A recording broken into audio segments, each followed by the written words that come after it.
Chicago Bears quarterback Caleb Williams is an easy choice to be one of the NFL's biggest breakout players in 2025.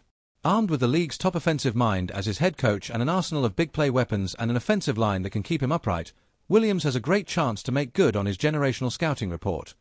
But after a rookie season that, for some reason, left analysts wanting more, Williams has to prove on the field that he was worthy of being considered the best quarterback prospect to enter the NFL since Andrew Luck. In fact, Williams' reputation was so dinged by his rookie campaign that he wasn't listed among Pro Football Focus top 3 Bears players entering the 2025 season. Instead, that distinction belonged to 1. Jalen Johnson, 2. DJ Moore, and 3. Kyler Gordon-Johnson saw a dip in impact and efficiency in 2024, going from a 90.4 coverage grade in 2023 to 74.2. But that decline is modest for a position known for volatility, PFF's Trevor Sikkema wrote. Moore has made a major impact since arriving, recording the second highest non-quarterback WAR average, 0.44, on the team over that span. The third spot could go a few different directions, but Gordon gets the nod after notching a 76.0 overall grade, 76.5 run defense grade, and 76.0 coverage grade in 2024, resulting in the second highest WAR on the team last season at 0.40. Indeed, Williams didn't do enough in 2024 to earn a ranking ahead of veterans like Johnson and Moore, but I think most fans would agree that he should be listed above Gordon, and that's not a knock on the recently, and handsomely, paid slot corner. Montez Sweat deserved consideration, too. Caleb Williams finished his rookie season completing 62.5% of his passes for 3,541 yards and 20 touchdowns to just 6 interceptions. He set the NFL rookie record for the most consecutive passes without an interception, and his yardage total was good for the 5th best single-season total in franchise history. Not a bad year one. But, again, for a prospect with as much hype as Williams, it was still viewed as a disappointment. The best way for Caleb Williams to silence his growing number of doubters is to get off to a fast start this season.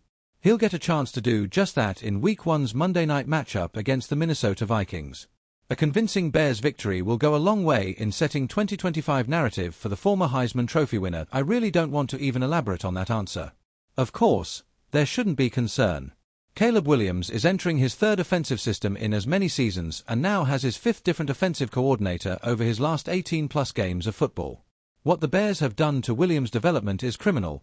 They did it to Justin Fields. They did it to Mitch Trubisky. They even did it to Rex Grossman. Hopefully, the hurdles the Bears threw in front of Williams are in the past. Ben Johnson is here. He has a plan for Williams' development, and he's an elite offensive play caller. Johnson and Williams have 3.5 months to correct the errors of Matt Eberflus' coaching staff. There is plenty of time to have Williams ready to play great in Week 1, but to expect that there wouldn't be growing pains in May? That's just silly. Caleb Williams will be fine. He will be more than fine. He's going to be possibly the best quarterback in the history of the Chicago Bears franchise. Let's just not expect him to be that during the first few practices he's ever had with his new head coach. What do you say, Bears fans? Are you concerned that Caleb Williams has had a rough couple of practices? Or do you think everything is fine and on track for Week 1 against the Minnesota Vikings? Sound off in the comments below. The 2022 Heisman Trophy winner finished 2nd on Chicago in rushing yards, 489, but finished 7th among quarterbacks in rushing yards and fumbling 5 times. Quarterbacks often make adjustments between their rookie and second seasons, with a full off-season, plus less pressure and more maturity experience. But the organization's decision to fire Matt Eberflus mid-season and replace him with Johnson, the former Lions offensive coordinator, has already had an effect on Williams, who expects to become the Bears' franchise quarterback.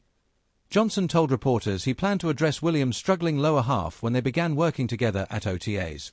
But when planned to bring it up, the quarterback had beaten him to the punch. It wasn't so much us telling him to do it, Johnson told The Athletic. It was more a mutual, yeah, let's see what this looks like, and I think he's taken to it. Williams has started keeping his left foot extended and square, rather than his off-kilter, upper-body-only footwork that worked in college at USC and Oklahoma. Johnson explained what he saw and why keeping his front foot forward is important. Really, over the last few years, I've kind of gravitated towards left foot forward. It's something that I feel pretty strongly about, Johnson said. He and I talked about it, the reasons why we want to do it.